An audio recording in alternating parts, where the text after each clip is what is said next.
안녕하세요. 수입시연구소 이희명 소장입니다. 올해 힘든 상황에서도 고3 학생들이 6월 모평을 치렀습니다. 6월 모평의 활용 방안과 분석에 대해서 설명드리겠습니다. 설명에는 1부 모평의 활용 방안, 2부 모의평가 분석 및 대책으로 나뉩니다. 6월 모의평가 활용에 대해서 설명하겠습니다. 출제 경향 분석도 중요하지만 이것을 어떻게 활용해야 하는지, 무엇을 해야 하는지에 중점을 두고 들으시기 바랍니다. 6월 모의평가의 의미에 대해서 설명을 하겠습니다. 6월과 9월의 응시자들의 점수를 파악한 후에 수능의 난이도가 결정이 됩니다. 특히 올해는 코로나로 인해서 제대로 학교 교육을 받지 못한 고3을 위해 6월과 9월의 모의평가의 점수를 분석해서 수능의 난이도가 조정이 될 것입니다. 또한 모의평가에서 올해 수능에 출제될 새로운 유형을 미리 파악할 수 있습니다. 이에 대해서는 설명의 2부에서 말씀드리겠습니다. 6월 모평과 수능 점수는 어떤 관계가 있을까요? 이번엔 낮게 나왔지만 앞으로 열심히 한다면 과연 수능 성적이 오를 수 있을까요? 일반적으로 6월 모평에 비해 수능 점수는 더 하락하게 됩니다. 왜 하락하게 되는지 이유를 알면 이에 대해 미리 대비할 수 있을 것입니다. 6월 모평에 비해 수능 성적이 하락하게 되는 이유는 총 5가지입니다. 첫 번째는 자연계의 경우에 수학 가형의 인원이 감소하게 돼서 등급이 낮게 나올 가능성이 높습니다. 자연계 학생 중에 중하위권 학생들이 수학 나형으로 돌리기 때문에 같은 점수라도 인원수 감소로 인해 등급이 낮게 나옵니다. 둘째, 수학 가형의 중하위권 학생들이 수학 나형을 보게 되면 일반적으로 점수가 오릅니다. 그래서 기존의 수학 나형의 2, 3등급대 학생들은 상대적으로 등급이 밀리게 됩니다. 셋째, 범위 확대로 인해 복합 문제가 출제가 됩니다. 6월 모평보다 수능의 범위가 더 넓습니다. 범위가 더 넓다는 것은 여러 단원이 섞여서 나올 가능성이 매우 높습니다.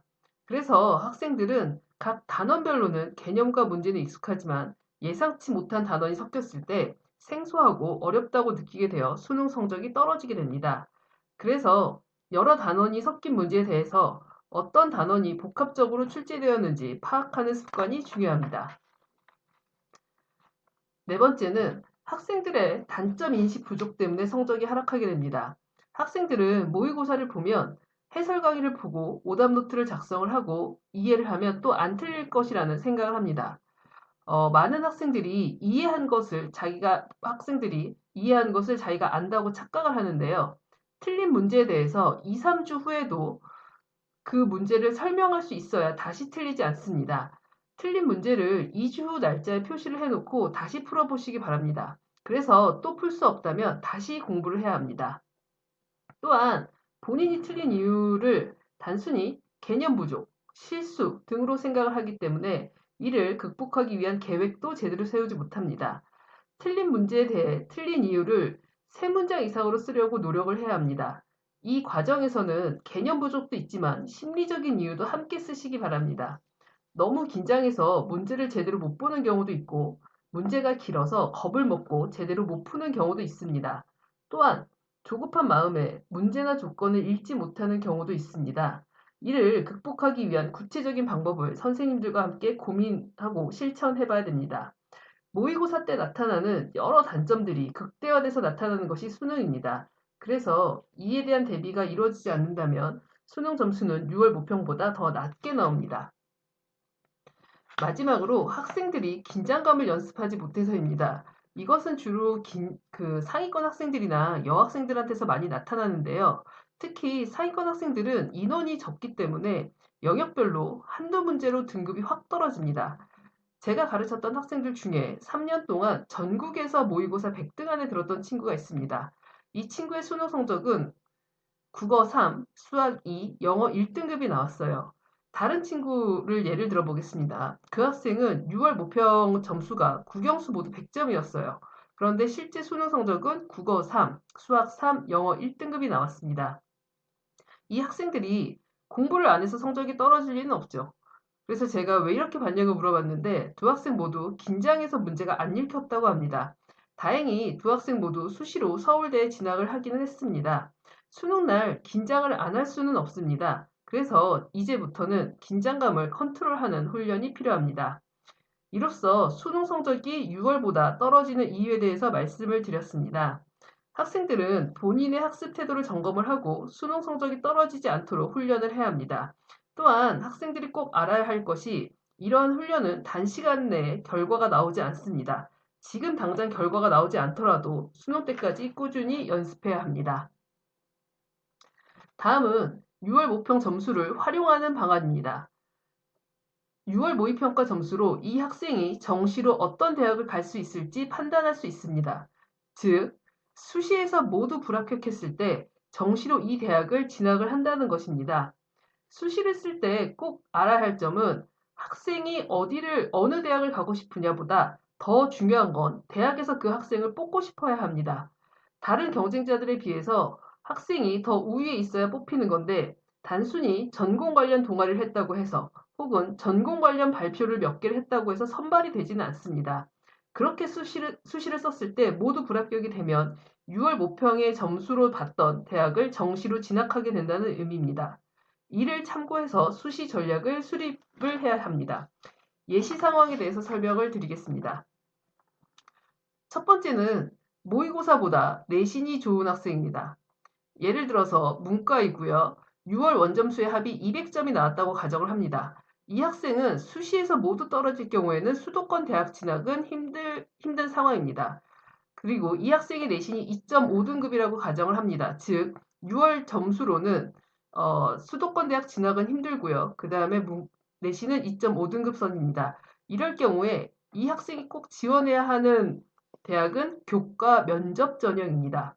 내신 성적을 보면 교과 전형만 있는 곳은 최초 합이 힘들 겁니다. 그러나 교과 면접 전형은 교과 전형에 비해서 내신 컷이 낮기 때문에 지원을 해야 합니다. 학생부 종합전형은 전공 관련해서 활동에 따라서 0.5에서 0.8등급 정도가 뒤집힙니다. 예를 들면 종합전형의 경우에 2.7등급 학생이 합격을 하기도 하지만 2등급 학생이 1단계에서 떨어지기도 합니다. 그렇기 때문에 학생부 종합전형을 내신으로만 생각해서 썼다가는 모두 떨어질 수 있습니다. 또한 수시를 6개 모두 합격할 필요는 없습니다. 그래서 교과 면접 전형으로 안정권을 확보를 하고 나머지 대학을 학종으로 상향하는 것이 좋은 전략이라고 할 수 있습니다. 두 번째는 6월 모의평가가 이번 6월 모의평가에서 원점수로 280점을 받은 학생인데 내신은 2등급입니다. 이 학생은 정시로 경희대 정도 진학이 가능합니다. 수능날의 변수로 인해서 이 학생은 이 정도 성적대 학생들은 성적이 상승할 수도 있고 반대로 하락할 수도 있습니다. 정시로 경희대를 진학을 할 수 있는데 수능 이전에 면접 혹은 논술을 보는 대학을 굳이 지원할 필요가 없습니다. 이 학생은 내신에 비해서 모의고사 성적이 잘 나오기 때문에 최저 높은 논술 전형을 차등적으로 지원하는 것이 좋습니다. 최저가 높으면 실질 경쟁률이 낮기 때문에 합격 가능성이 높습니다. 그러나 수능은 위에서 제가 말씀드린 것처럼 6월 점수보다 낮아질 가능성이 높기 때문에 수능 이후에 면접을 보는 대학을 지원하는 것이 좋습니다. 만약 수능을 잘 봤으면 면접을 안 가면 되고요. 혹시 수능을 못 봤다면 면접에 응시하는 전략입니다. 이처럼 6월 모평과 본인의 내신, 활동을 모두 참고해서 수시 전략을 세워야 합니다. 6월 모평 이후에 할 일에 대해서 설명드리겠습니다. 수시 지원 대학이 어느 정도 정해지면 어느 과목에 집중할 것인지도 판단해야 합니다. 학생들이 많은 시간을 투자하는 것이 수학이다 보니 국어나 영어 등을 소홀히 하는 경우가 많습니다. 그러나 수학은 범위가 넓어지고 특히 수학 가형의 경우 인원수가 감소하기 때문에 공부한 만큼 성적이 오르지 않게 됩니다. 수능 최저가 높을수록 실질 경쟁률과 커트라인은 낮습니다. 그래서 내신이나 활동이 애매한 학생들은 차라리 수능 최저가 높은 전형을 지원하는 것도 하나의 전략입니다.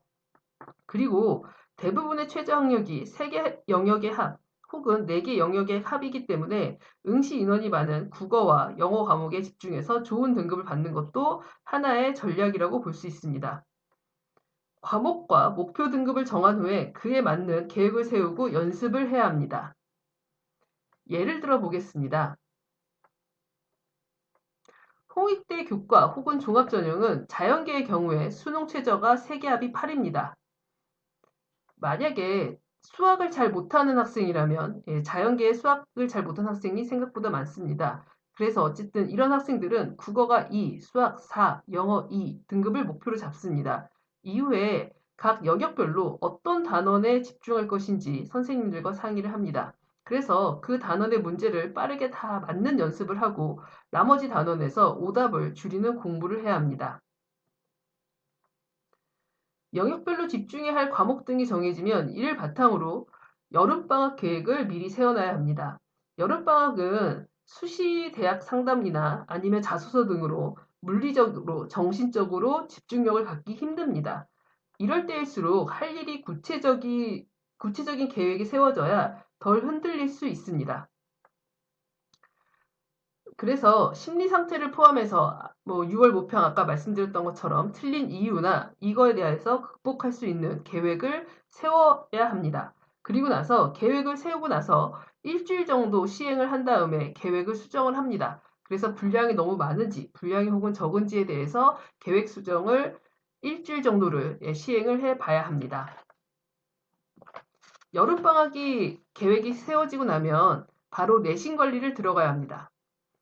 학생부 종합전형에서도 내신의 영향력은 큰 편입니다. 최근에 학생부 종합전형에서도 내신의 커트라인이 상승하는 추세입니다. 내신 과목을 공부할 때도 어떤 과목에 집중할 것인지를 고민해야 합니다. 그동안 특정 과목의 점수가 좋았다면 일관성을 유지해야 합니다. 연세대 활동 우수나 경희대 네오른의 전형 등 이런 종합전형에서는 전공 관련 활동이 좀 부족하더라도 전공 관련 내신이 좋으면 합격하는 경우들이 있습니다. 만약에 전공 관련 내신이 낮으면 인원수가 많은 과목 내신에 집중을 하는 것도 하나의 방법입니다. 그래서 전체 내신을 올려서 교과 전형 혹은 교과 면접 전형을 지원해야 합니다. 또한 수시에서 안정권 확보를 위해 내신 관리를 해야 합니다. 안정권 대학이란 수능과 면접을 잘 보지 못해도 합격할 수 있는 대학입니다. 6개 대학 지원 카드 중에 안정권 대학이 있어야 다른 대학을 상영할 수 있습니다. 마지막으로 내신을 관리해야 하는 이유는 학교장 추천 전형 때문입니다. 서울대를 비롯해서 고려대, 연세대, 이화여대, 중대, 경희대, 동국대 등에는 학교장 추천 전형이 있습니다. 이 전형들은 지원할 수 있는 학생이 제한되어 있어서 경쟁률이 낮은 편입니다. 학교에서 추천을 할 때 내신 순으로 주는 경우가 많기 때문에 이를 위해서도 내신 관리를 해야 합니다. 내신 공부하는 틈틈이 학생부 평가 항목도 검토합니다. 그렇다고 여기에 너무 많은 시간을 할애해서는 안 되고요. 일주일에 2시간 정도만 꾸준히 투자를 합니다. 평가 항목과 본인의 학생부를 놓고 고민한 것들을 메모를 해두었다가 기말고사가 끝나면 자료조사 등을 해야 합니다. 평가 항목은 크게 학업 역량, 전공 적합성, 인성, 발전 가능성입니다. 평가 항목의 핵심은 학업 또는 전공에 대한 자기 주도성과 항목 간의 연계성입니다. 특히 주도성은 학업 면에서 어필하는 것이 좋습니다. 그러기 위해서는 교과 지식이나 본인이 1, 2학년 때 했던 활동으로부터 출발하는 것이 자연스럽습니다. 교과 지식이나 본인의 했던 활동들에 대해서 궁금증을 갖고 책, 인터넷 강의, 인터넷 사이트를 조사하여 궁금증을 해결하는 과정이 필요합니다. 이러한 내용이 있다면 대학에서는 이 학생이 본인이 배운 것 혹은 경험한 것을 바탕으로 지식을 확장시키려는 의지가 있다고 판단합니다. 또한 학생부 종합전형인 만큼 항목 간의 연계성이 중요합니다. 수상실적은 과목 세특과 연결될 수 있습니다. 수상실적이 있는 과목의 과목 세특은 학생의 공부 방법이 구체적으로 기재가 되어야 합니다. 동아리도 해당 과목과 연결되어야 활동을 인정받을 수 있습니다. 예를 들면 영자 신문 동아리에서 영어 기사 쓰는 활동을 했는데 영어 내신이 4등급이라면 동아리 활동도 인정받기가 힘듭니다. 독서 활동도 몇 권을 읽었는지보다 왜 읽었는지가 중요합니다. 동아리 활동을 하다가 지식의 한계를 느껴 책을 읽었다거나 교과서 특에 기재된 특정 단원의 내용과 연결된 독서가 있다면 좋은 평가를 받을 수 있습니다. 기말고사가 끝나면 본격적으로 면접이나 논술에 대한 대비가 필요합니다. 간혹 학생들 중에서 지원하는 것만으로도 붙었다고 착각하는 경우가 있습니다. 면접 전형에서 1단계가 통과가 돼도 보통 3배수기 때문에 충원까지 고려를 하면 절반 이상의 학생들이 1단계 통과 후에 최종 불합격이 됩니다. 특히 1단계를 통과한 학생들의 점수는 작은 범위에 있으므로 면접으로 합불이 뒤바뀔 수도 있습니다. 면접은 제시문이 있는 대학과 서류 검토만 하는 대학이 있습니다. 제시문의 경우는 기존에 수능 공부와는 완전히 다르기 때문에 학생들은 생소하다고 생각해서 어려워하는 편입니다. 그래서 기출문제 등을 미리 풀어보면서 공부를 해야 합니다. 서류 검토 면접의 경우도 학생들이 힘들어합니다. 대부분의 학생들이 생각하면서 말하는 습관이 되어 있지 않아서 생각의 속도에 비해서 대답의 속도가 느립니다. 그래서 답을 하는 도중에 학생 스스로가 답을 멈춰버리기도 합니다. 또한 첫 번째 질문에 대답을 했더라도 그에 대한 추가 질문에 대한 대답을 준비하지 못해서 떨어지는 경우도 있으므로 이에 대한 대비도 필요합니다. 논술의 경우는 모의 논술을 포함해서 최소 3개년치 논술 문제를 풀어봐야 합니다. 논술 문제를 풀 때는 수능과 연계해서 공부하는 방법을 고민하시기 바랍니다. 예를 들어서 논술 문제를 풀었다면 해당 단원의 수능 문제를 10개 이상 풀면서 같은 단원이지만 수능과 논술은 어떻게 출제되는지를 비교해 보시기 바랍니다. 그러다 보면 2학기에 수능 문제를 풀면서도 논술로는 어떻게 나오는지 예상할 수 있습니다. 마지막으로 기말이 끝나면 본격적으로 자소서를 준비해야 되는데 자소서는 학생에게 본격적인 고통의 시작입니다. 많은 활동을 했음에도 불구하고 어떻게 써야 하는지 감도 안 잡히고 본인이 어떤 활동을 했는지도 잘 기억이 안 나기 때문입니다. 그래서 급한 마음에 컴퓨터만 켜놓고 쓰려고 하면 더 쓸 수가 없습니다. 자소서를 쓸 때는 학생부 종합전형 평가 항목을 먼저 숙지를 합니다. 그 후에 본인의 학생부 기록을 보면서 어떤 활동을 쓸 것인지 선택을 해서 과정 중심으로 기재를 합니다. 자소서를 쓰는 기간에도 수능 공부는 해야 하기 때문에 자소서 쓰는 시간을 따로 분리를 해두는 것이 좋습니다. 그리고 중간중간에 자소서에 대한 아이디어가 떠오르면 메모를 문장의 형식으로 해둡니다. 문장의 형식으로 해두는 이유는 시간이 지나도 정확하게 기억을 해놓기 위해서입니다. 그러다가 자소서 쓰는 시간이 되면 일단 문장을 쭉 써놓고 어떻게 연결할지를 고민합니다. 자소서에 대한 설명은 차후에 있을 수시 전략 설명회에서 발표할 예정입니다. 할 것이 많다고 생각하면 더 불안하고 집중하기가 힘듭니다. 그래서 고3 학생과 학부모님들은 이 기간에 어느 것에도 집중을 하지 못합니다. 이럴 때일수록 해당 시기에 할 것을 명확히 알고 정해놔야 집중력도 잃지 않고 좋은 입시 결과를 얻게 됩니다. 2부 설명회에서는 저희 학원의 부원장님이신 신정식 선생님께서 6월 모의평가 분석과 대책에 대해서 말씀드리겠습니다. 감사합니다.